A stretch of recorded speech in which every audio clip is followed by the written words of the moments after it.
The steakhouse is completely silent.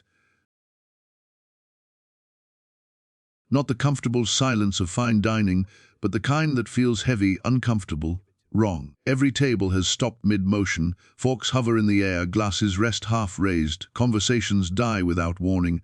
At booth 6, a large white plate sits untouched, a ribeye steak, perfectly cooked on the outside, still steaming, but no one is eating. A man in a pressed jacket stands near the table wearing latex gloves, carefully sealing the plate inside a clear evidence bag.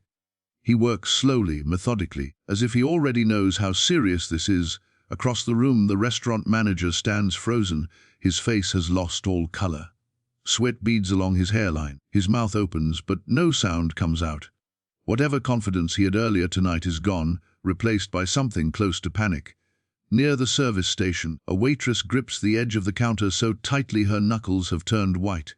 Her eyes are red. She isn't crying anymore. She's past that point. On the table, next to the untouched steak, lies a folded napkin, creased, handled, important. The man sitting in the booth hasn't said much. He hasn't raised his voice. He hasn't made a scene. He hasn't demanded attention. He simply sits there calmly, hands resting on the table, watching everything unfold. When he finally speaks, his voice is low and controlled. Make sure everyone gives a statement. The man with the gloves nods immediately. Yes, sir. The manager flinches at the word sir. A few customers are starting to recognize the man in the booth now. Whispers ripple through the room, but no one dares speak too loudly, because the truth is sinking in. This wasn't a misunderstanding. This wasn't a bad night. This was a deliberate choice. Someone looked at a tired, dirty man who walked in from the rain and decided his life didn't matter. The waitress glances at the napkin again. She remembers writing those words with shaking hands, unsure if she was about to lose her job or save a stranger's life. What she didn't know was that the man sitting in that booth was Steven Seagal, and he didn't come here for dinner. He came to see how people behave when they think no one important is watching. The rain continues to fall outside. Inside, something far more dangerous has already been exposed. Harrington's steakhouse used to mean something.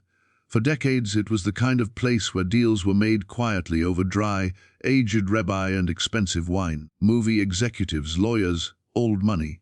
People who expected respect without asking for it. But on this rainy Tuesday night in Los Angeles, that reputation felt tired. The velvet booths were cracked and peeling. The brass railings had lost their shine. Even the lighting felt harsher than it used to, fluorescent, unforgiving, exposing every flaw instead of hiding them. Behind the scenes, the mood was worse. Maria Lopez adjusted her apron and tried to ignore the ache in her lower back. She'd been on her feet since noon. Double shift again. At 33, she felt older than she should. Not because of age, but because of responsibility. Her son was 8 years old, lying in a hospital bed across town, waiting for a medical procedure she still didn't know how she was going to afford. Bills didn't wait. Neither did managers, Maria. Table 7 needs water. Now. The voice cut through the dining room like a blade. Ethan Brooks, the new manager. He'd taken over 8 months ago, right after the restaurant was quietly sold to an anonymous investor. No one knew who owned the place now. All they knew was that Ethan ran it like a threat, tips docked for small mistakes. Cameras installed everywhere, breaks timed, fear enforced. Yes, Ethan, Maria said, keeping her voice flat. She couldn't afford to argue. Not with her son's surgery coming up, not with no one else to fall back on. The dining room was mostly empty tonight. Rain had kept people home. A pair of tourists sat near the window, whispering over a map. An older regular nursed a scotch at the bar, pretending not to listen. Then the door opened. Cold air rushed in, carrying the smell of wet pavement and rain. The man who stepped inside didn't look like he belonged. His boots were muddy. His jacket was torn at the sleeve. A thick beard covered most of his face, damp from the storm. He looked exhausted, like someone who hadn't slept properly in days.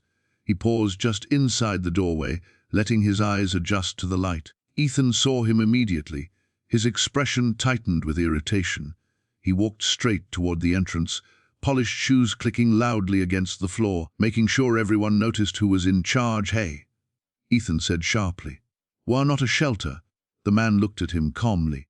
"I'm not looking for a shelter," he replied. His voice was low, steady. "I'm looking for a meal." Ethan crossed his arms and laughed. "This is a fine dining restaurant.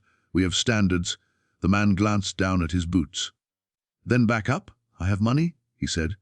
"That should meet your standards." The room went quiet. People were watching now. Ethan's face reddened.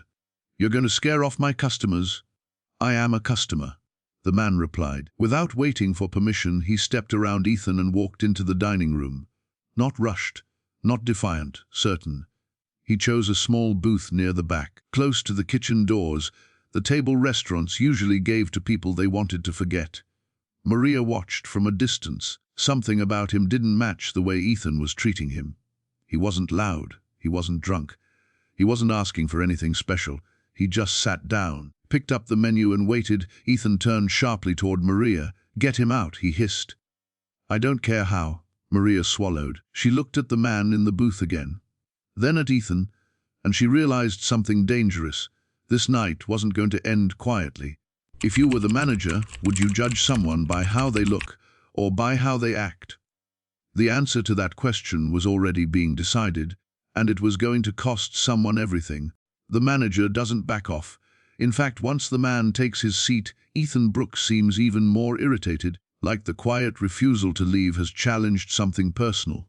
He walks to the bar, pretending to straighten a stack of minis, but his eyes never leave the booth near the kitchen. Maria approaches the table carefully. Up close, the man looks even more worn down. Dark circles under his eyes, rain still clinging to his jacket.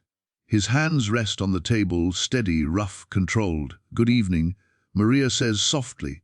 "Can I get you something to drink?" "Coffee?" the man replies. "Black." She nods and places the menu in front of him. As she turns away, Ethan appears beside her almost instantly. He grips her arm, not hard enough to leave a mark, but hard enough to make a point. "What did I say?" he whispers sharply. "I told you to get him out." Maria keeps her voice low. "He hasn't done anything wrong," he's ordering. Ethan leans closer. "He doesn't belong here. He's paying." Maria replies. That's when Ethan smiles. Not a friendly one. "You want to keep this job?" he asks quietly. Maria stiffens. "I know about your son," Ethan continues. "I know about the hospital bills. So do exactly what I tell you." He releases her arm and walks away, satisfied. Maria stands frozen for a moment, then forces herself to move. At the booth, the man is reading the menu slowly, as if he has all the time in the world. "I'll have the rebe," he says when she returns. "The 20-ounce. Medium rare." Maria hesitates. "That steak costs more than she makes in a full shift," she says carefully. "It's quite expensive." He looks up at her, calm. "I can pay." He reaches into his jacket and places cash on the table. Crisp, dry reel. Maria exhales quietly. "Thank you. I'll put this in right away." From across the room, Ethan sees the money. His jaw tightens. He can't kick out a paying customer now, and that infuriates him. "Fine," he mutters to himself. Let's see how much he enjoys the service. In the kitchen, the mood shifts. The head chef, Carlos Vega, looks at the ticket and nods. "Paid in advance," he says. Ethan steps in close. "No," he says. "Use the returned steak." Carlos turns. "That one's been sitting out." "It's trash!" Ethan lowers his voice. "Cook it?" Carlos shakes his head. "That's a health violation." Ethan steps closer. "You have kids, don't you?" Carlos freezes. One phone call. Ethan continues. "And you'll never work in this city again." Carlos looks down at the grill, then at the discarded steak. His hands tremble. Out on the floor, Maria pours coffee with shaking hands. She senses something is wrong. Ethan emerges from the kitchen moments later, smoothing his tie, a satisfied look on his face. Maria watches him uneasy. She glances toward the booth. The man sits patiently, sipping coffee, staring out at the rain. He looks tired. He looks human. What no one notices except Maria is that beneath the dirt and exhaustion there is no fear in him. Only restraint. The humiliation hasn't touched him. The delay hasn't irritated him. He's waiting. And the people trying to break him have no idea how badly they are misreading the situation, because the escalation hasn't reached its peak yet. It's only tightening the rope. And soon someone is going to pull it too far. The waiting changes everything. Minutes pass. Then more. The steak doesn't arrive. Around the dining room, people sense it.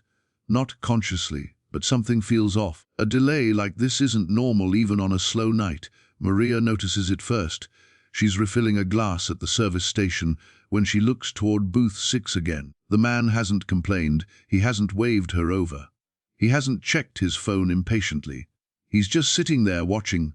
She walks past the booth, pretending to wipe a nearby table. From this angle, she sees his hands more clearly. They aren't the hands of someone who's been living on the street. They're rough, yes, but deliberate, scarred in places that suggest work, not neglect. As she turns to leave, the sleeve of his torn jacket shifts slightly. A watch catches the light, not flashy, not new, but unmistakably expensive. Maria slows her step. That doesn't make sense. In the kitchen, Carlos flips another steak onto the grill and wipes sweat from his brow. His eyes keep drifting toward the discarded cut sitting on the prep tray, the one Ethan ordered him to use. He hasn't touched it yet. He's stalling. Ethan notices. He steps into the kitchen again, lowering his voice. "What's taking so long?" Carlos swallows. "I'm working through tickets." Ethan's gaze slides toward the returned steak. "That one." "Now." Carlos nods reluctantly, but his hands hesitate. Out front, Ethan steps away to answer his phone. He ducks into the hallway, turning his back to the dining room. His voice is tight. Urgent. "Yes, I told you I'd handle it. No, I don't need problems tonight." He ends the call quickly and exhales, rubbing his face. For the first time, he looks nervous. Back in the dining room, the man in booth 6 lifts his coffee cup and takes a slow sip. His eyes move, not wandering but assessing. He notices Ethan's phone call, notices Carlos's body language through the kitchen window. He notices Maria. When their eyes meet briefly, he gives her a small nod, polite, almost grateful. That nod stays with her. She approaches the kitchen under the excuse of checking on an order. As she pushes the door open slightly, a smell hits her immediately. Not burnt, not rich, sour. Her stomach tightens. She looks toward the grill. Carlos stands there, frozen, staring at the grayish piece of meat in his hand like it might bite him. "I can't do this." He whispers to no one in particular. Maria's breath catches. She recognizes the smell instantly.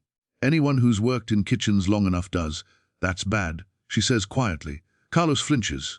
"He told me to." Her heart starts pounding. She backs out before Ethan can see her. At the booth, the man still waits calmly. She notices his posture now, straight, alert. The exhaustion looks real, but it's layered over something else: control, awareness. This isn't a man hoping for mercy.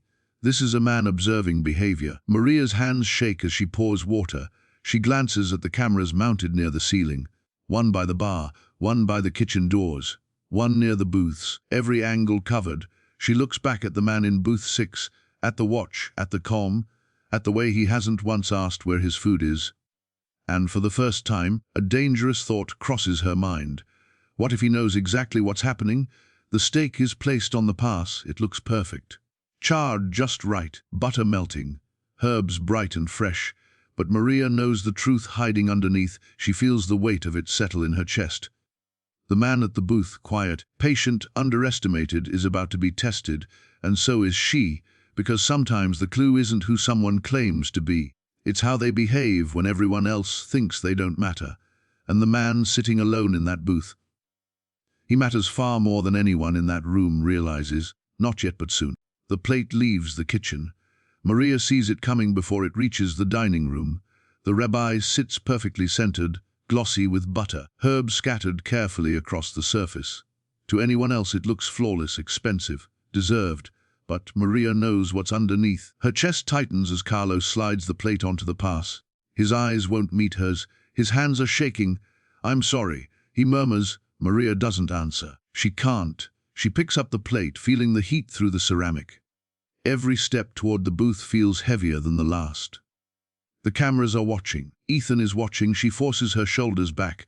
At booth 6, the man looks up as she approaches. "That smells incredible," he says calmly. "Please thank the chef." The words cut deep.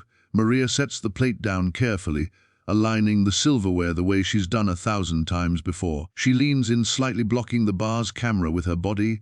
"Can I get you anything else, sir?" she asks, loud enough for the room to hear. "More napkins?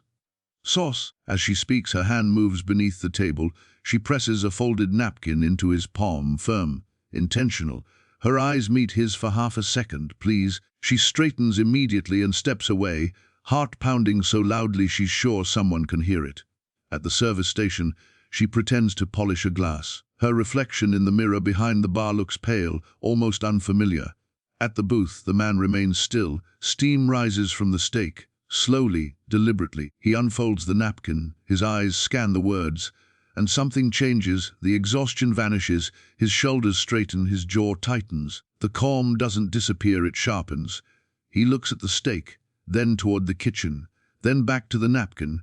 He picks up his knife and cuts into the meat. The blade slides through easily. The interior is wrong, grey, dull, lifeless. Maria's breath catches. The man lifts a piece on his fork and raises it toward his mouth. Time stretches painfully thin. He stops inches from his lips, holds it there, then lowers the fork back onto the plate. He reaches for his coffee instead and takes a slow sip. Ethan notices. He frowns, uncrossing his arms, watching closely now.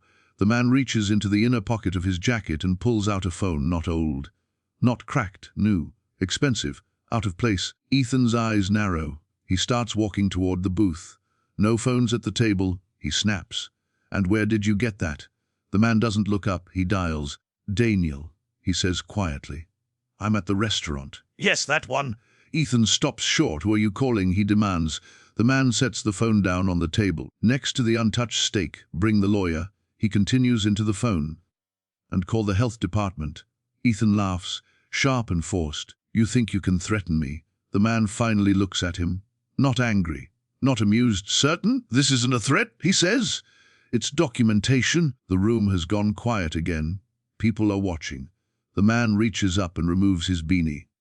He wipes the grime from his face with a napkin. The dirt comes away easily. What's revealed underneath makes several people inhale sharply. Ethan's face drains of color. Recognition hits him all at once. The man stands, no longer hunched, no longer pretending. "I think we should talk," he says calmly. And in that moment, everyone understands something irreversible has just happened. The line wasn't crossed when the man was insulted. It wasn't crossed when he was humiliated. It was crossed the moment someone decided his life was disposable. And now the bill is coming due. The room feels smaller now, not because anyone moved, but because the truth has arrived and there's no space left to hide. The man stands beside the booth, no longer slouched, no longer blending in. The rain-soaked jacket still hangs from his shoulders, but the disguise is gone. The calm in his eyes isn't exhaustion anymore, it's authority. Ethan stares at him, struggling to speak. "You can't just call lawyers and inspectors over a steak," he says, though his voice lacks conviction. The man doesn't raise his voice. He doesn't need to. "I didn't call them over a steak," he says evenly. "I called them over intent."